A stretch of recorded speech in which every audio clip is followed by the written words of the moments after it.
Sweet. On Hembry, So you said? he's coming on Hembry, yeah. So he's coming out and Shutting the door, basically. just shutting the door, exactly. So it's really good to see that happening. And I agree, Terry. I think our bullpen is, I mean, you've tweeted it a few times and we've talked about it. It's sneaky good because it is. Obviously, this team this year, I felt like it hasn't all clicked at the same time. And when it does, we're unstoppable. At the start of the season, 17-2 to start, we were clicking. Then we went like 16-16. Some nights we were hitting, some nights we were pitching. Then we went on another really good run. And then from the Baltimore series to the start of this series, that like 4-game stretch, it was like we weren't on the same page again. It was like, all right, like we lost 7-6, and then, you know, we lost 2-1, and then 4-3, and Kimbrel blew it, and we went on a walk-off. And I was like, okay, are we going to go on that little, like, not a slump, but just like not playing all at the same time? But then a 10-4 win and a 3-0 win, that makes me feel a bit better. So my point is that when this team is on and everyone's healthy and ready to go, they're the best team in baseball, and it's not even close. So if this team can just bullpen-wise get it together at all the right time in the playoffs, I'm not even close to worried about it. I'd rather get A, another starting pitcher, which we did, and B, I'd still want to add another bat off the bench. I think that's like the main thing right now because we already got the starting pitcher, and Eovaldi's the perfect type of guy for us. Well, here's the thing, and this is the one thing that I did want to say coming into tonight. This is the stretch. This is it. Houston's injured.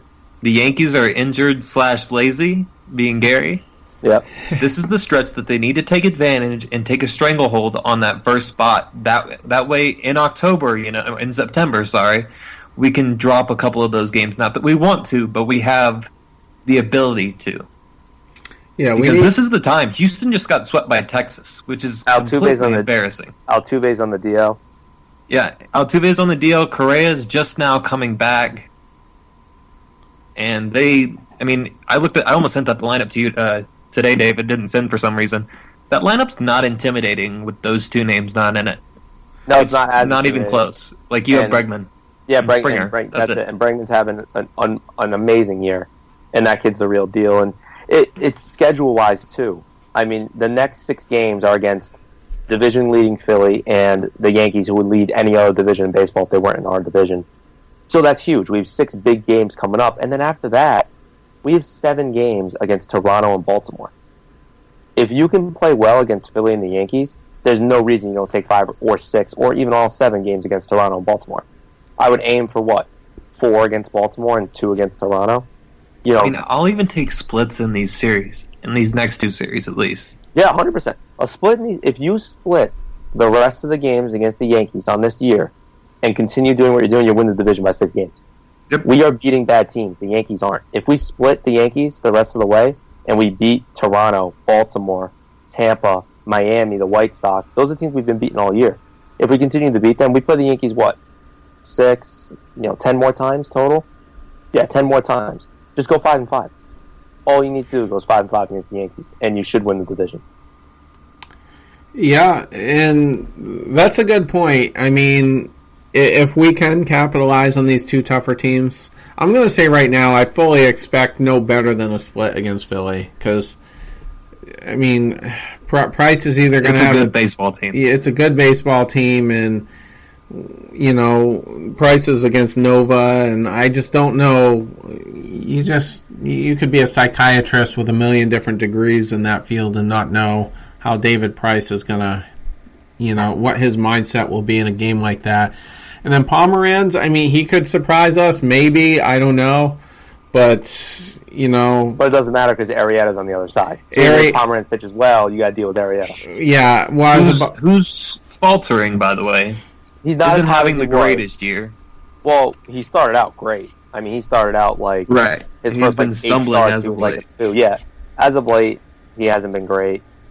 I mean, he's got 3.45 ERA, which is still good, right? But compared to when he started out the season, it's really down. In his last 10 starts, he's went from a 2.66 to a 3.45. So it kind of shows he's just giving up 3 and 4 runs now, like every other game it feels like. So I guess we're catching him at a good time. He's 5-0 in his last 5 starts. But feels like everything's falling into place, basically.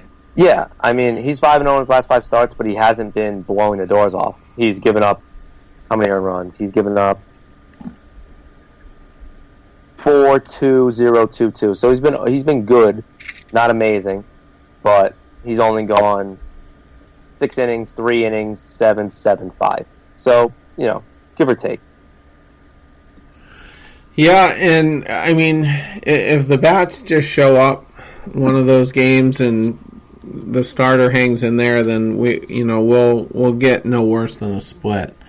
But with the Yankees, we could take 3 out of 4 for all we know. It's tough to tell. It helps that we're at home, and after that we have those 2 easy series. So if we can just kind of keep the pedal to the metal for the month of August and just continue this trend, I think we've only lost 4 games the whole month of July. So yeah, it's crazy.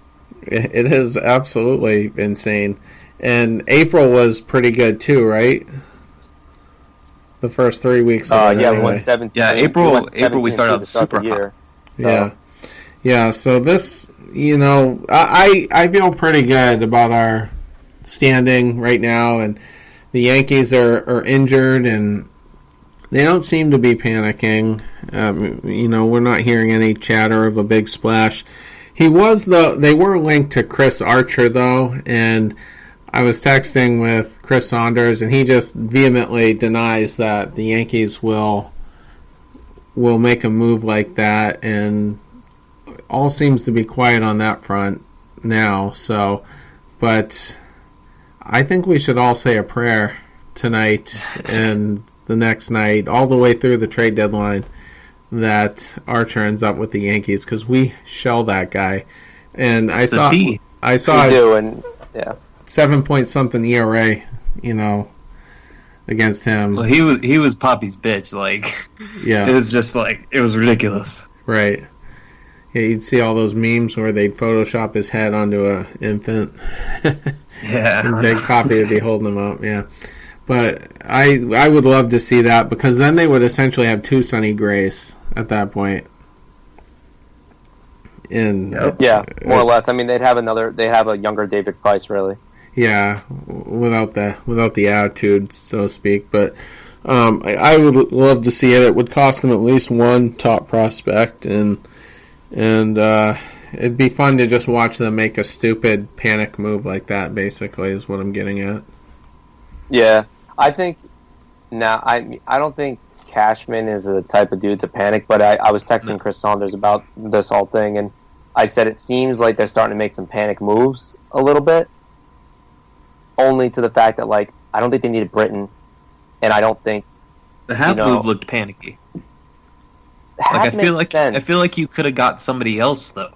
Well, here's the thing: Cole Hamels went for a bag of baseballs. Literally, it was ridiculous. 2 A guys. Were they not high on Cole Hamels? Because realistically, they could have got Hamels and Hap.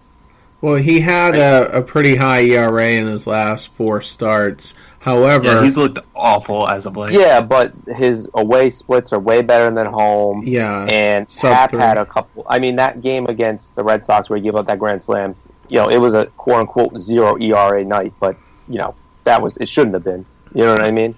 So his ERA could be 5, almost 5 right now if that was the case. I just don't know why they decided to go with Hap and not Hamels, or not both. I don't know why they went with Britton. And I was texting Chris Saunders about it, and I get the fact that you want to get the game short, right? If you can get 4 innings, 5 innings out of Sonny Gray, and then bring in Britton, Betances, Robinson, and Chapman, I mean, you're good. But Aaron Boone is not that type of manager. Aaron Boone is not going to manage a bullpen or a late game situation like that. He's going to blow it. Well, they're not going to get used right. With Britton specifically, I think that was more to block the Red Sox and block the Astros from getting him, especially where he didn't end up being all that costly. And it was all Rule 5 guys. He does have good numbers against the Red Sox, so I think that was part of the motive there. It did surprise me. I didn't think that's where he would end up. I thought Houston would get him, and they went after Presley from the Twins, and I think... Who's nasty. Yes. Is he? His curveball, changeup, whatever you want to call it, literally disappears. It's ridiculous. It's gross. Okay, because he has about a 3.5 ERA on the season, but I just didn't know if he was the guy that was going to put that bullpen over the top. I really thought Britton was going to be the guy they targeted, especially where they weren't too engaged on the Calvin Herrera talks earlier in the season. So, and with Hap, go ahead. No, go ahead. Well, I was going to say with Hap, I kind of agree. He's a nice complementary piece in the rotation there, but I don't know that he puts them over the top. I mean, even with Severino pitching the way he was the first 3 months and Sabathia pitching okay, I mean, who do you trust beyond that? I mean, Sonny Gray in a playoff game, that would scare the shit out of me if I was a Yankee fan. And Tanaka's just up and down, and he had the thing with his hamstrings, and the elbow just kind of would loom large in the back of my mind, and I just don't know that Hap is a game changer enough to say that's all we need. No, I don't think it is, and I mean, he helps. He slots into that third slot in the rotation for them in the playoffs. It's obviously Severino. I think it's Severino, CC, and then Hap, and Sonny Gray doesn't go anywhere near a baseball object unless necessary in the playoffs. So it helps there, but I thought they'd make a bigger splash. But Cashman's being smart and playing it close to the vest. And you never know. It's a couple days left for the deadline. There could be somebody like a big name, right? Like an Archer or somebody that gets moved and whatnot. But I'm pretty happy with what the Red Sox have done so far. And the Yankees, I mean, Britton helps them, right? But like I said on 5 podcasts ago, if you give me J.A. Happ in the playoffs this year, I'm not as afraid of him as I was a couple years ago. And I'd rather face him than Hamels and a couple of the other guys that we talked about kind of moving around the deadline. Well, he did pitch. I'm still in that ballpark, too. He pitched good today, and we're going to get a first-hand look at him later in the week, as we were talking about. That'll be a good test to see who got the better end of their deal, I guess, right? We got Eovaldi, and they got Happ, so we'll see how that goes. Yeah, and if Eovaldi pitches the way he did today, then I guess I'll be glad that's the way it ended up. If Happ was a righty, I might have been a little more motivated for him, but I mean, yeah, we didn't even know lefty. Yeah, exactly. So it's the last thing that we need. I will say we still need an everyday second baseman at this point. I feel like that's the biggest upgrade we need.